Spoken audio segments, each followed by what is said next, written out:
Hello dear students, आज हम पढ़ेंगे एम्पियर्स लॉ। जिस तरह से इलेक्ट्रिक फील्ड में गॉस लॉ था, वैसे ही यहाँ पर मैग्नेटिक फील्ड में एम्पियर्स लॉ है।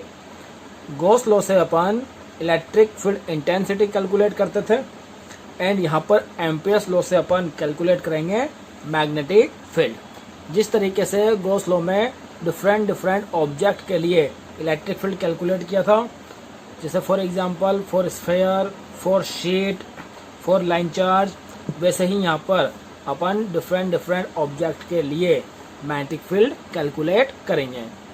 वहाँ पे अपने पास था electric field, surface integral of electric field is equal to charge upon epsilon naught, and यहाँ पर एम्पियर्स लॉ होगा मैग्नेटिक फील्ड के लिए, line integral of magnetic field is equal to product of permeability of free space and algebraic sum of current. It means magnetic field का line integral permeability and total current के product के equal है। अब यहाँ पर अपन different object के लिए magnetic field calculate करेंगे। यहाँ पे अपन मैग्नेटिक फील्ड कैलकुलेट करेंगे firstly for current carrying straight wire. तो फर्स्ट यहाँ पे magnetic field due to current carrying conducting wire. तो करंट कैरिंग कंडक्टिंग वायर के लिए मैग्नेटिक फील्ड कैलकुलेट करना है। सपोज करो अपने पास ये एक वायर है, इसमें अपने पास करंट फ्लो हो रही है आई, ये हो रही है अपने पास डाउनवर्ड से अपवर्ड, और इसके अराउंड जो मैग्नेटिक फील्ड होगा तो इस तरह से है ये थंब। जैसे अपन रखेंगे थंब, तो थंब करंट की डायरेक्शन है, तो जो फिंगर टर्न्स है ये फिंगर टर्न्स किसको डिनोट करेगी, मैग्नेटिक फील्ड की डायरेक्शन को। तो ये अपने पास ये है मैग्नेटिक फील्ड, और मैग्नेटिक फील्ड की डायरेक्शन क्या होगी, ये मैग्नेटिक फील्ड हुआ इस डायरेक्शन में। अब स्ट्रेट वायर से सपोज करो ये स्ट्रेट वायर है, इस वायर से अपन को ये अपने पास डिस्टेंस ए है, इस ए डिस्टेंस पे अपन को कैलकुलेट करना है मैग्नेटिक फील्ड। तो यहाँ पे क्या होता है अपने पास एम्पियर्स लॉ से मैग्नेटिक फील्ड है, इसका जो लाइन इंटीग्रल है वो होगा अपने पास mu naught summation of I. अब यहाँ पे अपन एक स्मॉल एलिमेंट लेंगे, सपोज करो ये अपन ने लिया यहाँ पे स्मॉल एलिमेंट, और जो ये स्मॉल एलिमेंट है इसकी लेंथ है अपने पास dl। अब देखना अगर इस स्मॉल एलिमेंट में देखें तो जो ये अपने पास मैग्नेटिक फील्ड की डायरेक्शन है ये b, तो b भी अपने पास इसी डायरेक्शन में हो रहा है, एंड dl है, dl भी इसी डायरेक्शन में है। It means magnetic field and line ये अपने पास किस में है, ये अपने पास है सेम डायरेक्शन में।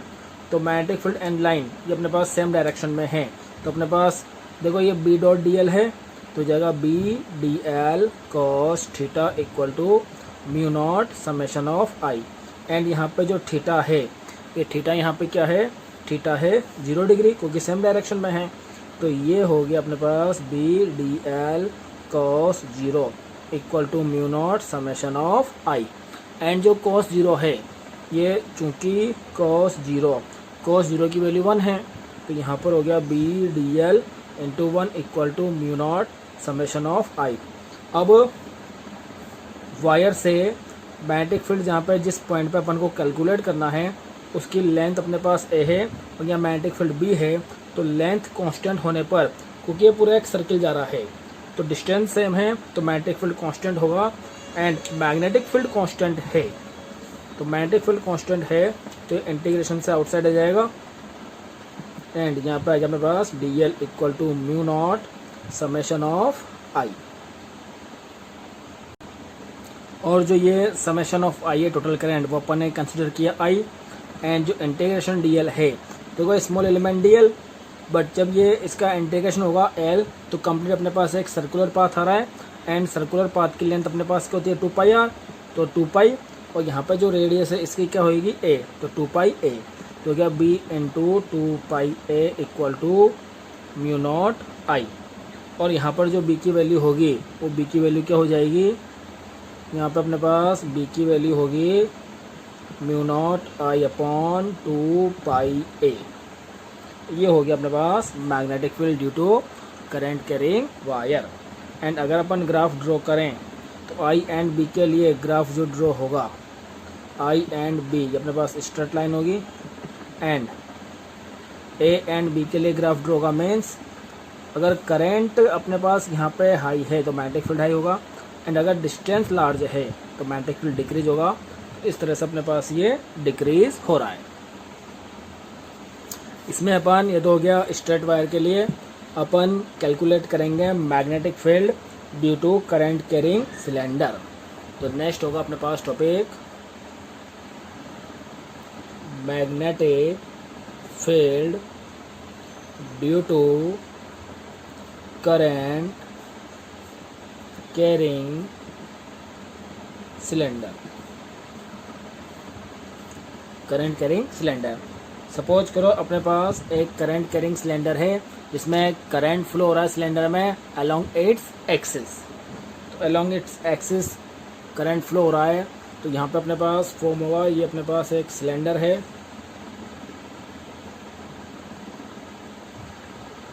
ये इसकी एक्सिस। तो यहाँ पे अपने पास ये करंट फ्लो हो रहा है, एंड जो ये सिलेंडर है, इस सिलेंडर की रेडियस है ए। इसमें करंट फ्लो हो रही आई, तो करंट कैरिंग सिलेंडर है, इस करंट कैरिंग सिलेंडर की वजह से मैग्नेटिक फील्ड कैलकुलेट करना है। तो यहाँ पे 3 कंडीशंस बनेगी। Magnetic field outside the cylinder, on the surface of cylinder and inside the cylinder. तो अपन यहाँ पे फर्स्टली केस कंसिडर करेंगे अपन आउटसाइड द सिलेंडर। तो outside the cylinder upon consider करेंगे। तो देखना, सपोज करो ये सिलेंडर है, ये इसकी एक्सिस है, इसकी एक्सिस से आर डिस्टेंस पे, इसकी एक्सिस से आर डिस्टेंस पे अपन को कैलकुलेट करना है मैग्नेटिक फील्ड। तो आर डिस्टेंस पे मैग्नेटिक फील्ड कैलकुलेट करना है। तो यहाँ से अपन देखेंगे कोई करंट फ्लो होती है तो मैग्नेटिक फील्ड क्या होगा, मैग्नेटिक वापस हुई सर्कुलर पाथ में। तो ये सपोज करो अपने पास ये सर्कुलर पाथ है, एंड यहाँ पे अपन स्मॉल एलिमेंट लेंगे। तो यहाँ पे ये स्मॉल एलिमेंट है, इसकी लेंथ है अपने पास dl, और मैग्नेटिक फील्ड की डायरेक्शन यही होगी। तो जो लेंथ है उसकी डायरेक्शन भी यही, एंड मैग्नेटिक फील्ड जो है उसकी डायरेक्शन भी यही, तो सेम है। तो यहाँ पर अपने पास हो जाएगा, देखना वही एम्पियर्स लॉ से। एम्पियर्स लॉ से क्या होगा, B dot dl equal to mu naught summation of I. तो थीटा यहाँ पे फिर हो जाएगा जैसे B dl equal to mu naught summation of I. ये होगा B dl cos थीटा, और चूंकि थीटा अपने पास 0 डिग्री है तो cos 0 हो जाएगा 1, एंड समेशन ऑफ आई ये होगा अपने पास I। तो समेशन ऑफ आई ये अपने पास I है, तो ये अपने पास क्या बनेगा, B dl equal to mu naught आई।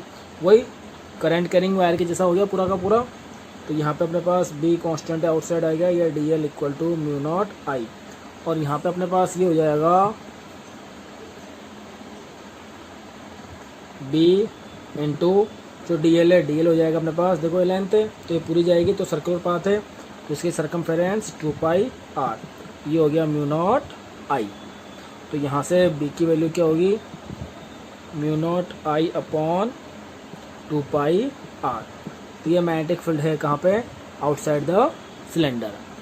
ऐसे अगर अपन देखें magnetic field on the surface of cylinder, तो देखना अब अपन जो ये पॉइंट P है, ये पॉइंट P लेंगे अपन इसकी सरफेस पे। तो पॉइंट P अपने पास सरफेस पे आ गया, तो ये अपने पास क्या फॉर्म होगा, ये सरफेस पे आ गया। तो अपने पास यहाँ पे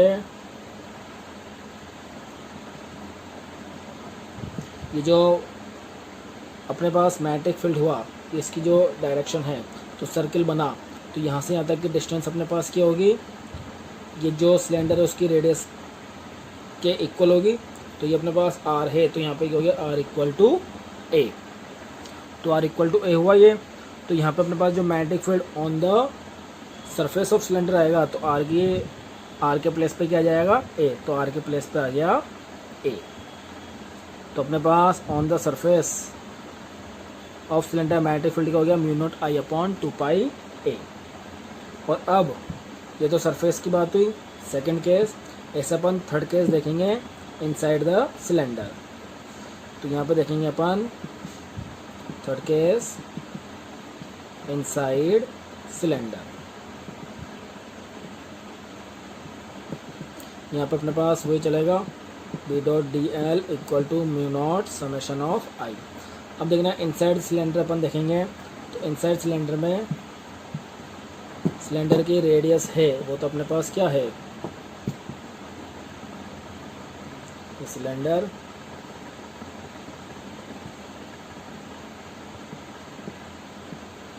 ये आई, सिलेंडर की रेडियस ए है। इनसाइड पॉइंट पी यहाँ पे अपन को कैलकुलेट करना है मैग्नेटिक फील्ड। तो यहाँ से अपने पास क्या हो जाएगा, ये मैग्नेटिक फील्ड की डायरेक्शन इस साइड और यहाँ से यहाँ तक की डिस्टेंस ये क्या हो गया आर। अब देखना ये जो पूरी सरफेस है इस सरफेस पे अपने पास करंट फ्लो हो रही है आई, बट जैसे ये इनसाइड आया तो ये जो पार्ट है इसका, इस पार्ट में करंट की वैल्यू रेड्यूस होगी। तो इस पार्ट में करंट की वैल्यू रेड्यूस कैसे होगी, और देखना पहले अपन इसको सॉल्व करें। तो मैग्नेटिक फील्ड की डायरेक्शन ये है, यहाँ पे अपन ने स्मॉल एलिमेंट लिया, इस स्मॉल एलिमेंट की डायरेक्शन डी एल ये इसी डायरेक्शन में है, मैग्नेटिक फील्ड भी इसी डायरेक्शन में है। तो यहाँ पे जो डॉट है वो डॉट अपने पास क्या हो जाएगा, ये B D L cos theta equal to mu naught summation of I. Theta की वैल्यू 0 तो कॉस 0 ये भी क्या हो गया 1, तो हो गया B D L equal to mu naught summation of I. यहाँ पर ये मैग्नेटिक फील्ड कांस्टेंट है, तो मैग्नेटिक फील्ड कांस्टेंट है तो ये आउटसाइड आ जाएगा and D L equal to mu naught summation of I. And जो डी एल है ये पूरा अपने पास इंटीग्रेशन होगा तो ये डी एल इक्वल टू क्या हो जाएगा, इसकी सर्कमफेरेंस 2 पाई आर। तो ये बन जाएगा अपने पास b into 2 pi are equal to mu naught summation of I. अब यहाँ पे समेशन ऑफ आई की वैल्यू अपन कैलकुलेट करें तो कैसे करेंगे, देखना ये जो पूरा सिलेंडर है इस पूरे सिलेंडर से अपने पास करंट फ्लो हो रही है आई, यहाँ पर आइए। तो ये जो इसका एरिया आ रहा है इधर, तो देखना सरफेस पे करंट फ्लो होती है तो एरिया की बात करेंगे तो यहाँ पे पाई आर स्क्वायर एरिया में जो करंट फ्लो हो रही है वो आई है। तो यूनिट एरिया में जो करंट फ्लो होगी वो I upon pi r square, unity law है। अब पाई आर स्क्वायर में करंट फ्लो हो रही है आई, तो यूनिट एरिया में करंट फ्लो हो रही है I upon pi r square. तो अपने पास ये जो स्मॉल एरिया बन रहा है मीन्स आर का, सॉरी यहाँ पे अपने पास सिलेंडर की रेडियस है ए, तो इस पूरे में पाई ए स्क्वायर एरिया में जो करंट फ्लो हो रही है वो आई, तो यूनिट एरिया में अपने पास क्या हो जाएगी वो I upon pi a square. तो ये जो स्मॉल सर्किल बन रहा है तो इसमें अपने पास जो करंट फ्लो होगी वो कितनी होगी, तो पाई ए स्क्वायर में करंट आई है, यूनिट में I upon pi a square, then pi r square area में करंट कितनी हो जाएगी I upon pi a square into pi r square. Pi से पाई कैंसिल, तो जो करंट आएगी अपने पास वो क्या होगी, वो आएगी अपने पास यहाँ से आई आर स्क्वायर अपॉन ए स्क्वायर। तो ये होगी अपने पास करंट। तो समेशन ऑफ आई की वैल्यू क्या होगी, समेशन ऑफ आई की वैल्यू होगी I into r square upon A square. तो इस समेशन ऑफ आई की वैल्यू अपन यहाँ पुट करेंगे तो क्या हो जाएगा B into 2 pi are equal to mu naught into I R square upon A square. तो इस आर से ये आर अपने पास कैंसिल, तो यहाँ पर बी हो जाएगा mu naught I R upon 2 pi a square. तो ये होगी अपने पास मैग्नेटिक फील्ड की value mu naught I R upon 2 pi a square, ये होगी inside the cylinder.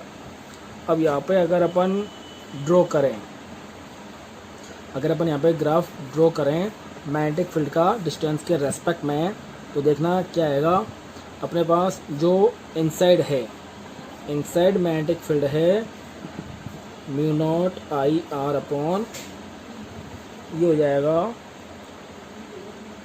2 pi a square, and जो सरफेस पे है, सरफेस पे अपने पास जो मैग्नेटिक फील्ड की वैल्यू है, वो सरफेस पे मैग्नेटिक फील्ड की वैल्यू है mu naught I upon 2 pi A, और आउटसाइड है, आउटसाइड क्या है, mu naught I upon 2 pi R. तो अगर अपन ग्राफ ड्रॉ करें मैग्नेटिक फील्ड एंड डिस्टेंस के बीच में, तो ये मैग्नेटिक फील्ड एंड ये डिस्टेंस, तो स्टार्टिंग में इनसाइड है तो बी आर के प्रोपोर्शनल है, तो प्रोपोर्शनल आ गया, ये सरफेस पे मैक्सिमम हो गया, एंड उसके बाद और आर इंक्रीज करने पर भी डिक्रीज हो रहा है, तो और अपने पास डिक्रीज हो गया, ये 0, ये सरफेस पे और ये डिक्रीज। तो इस टाइप से अपने पास एक ग्राफ ड्रॉ हो जाएगा।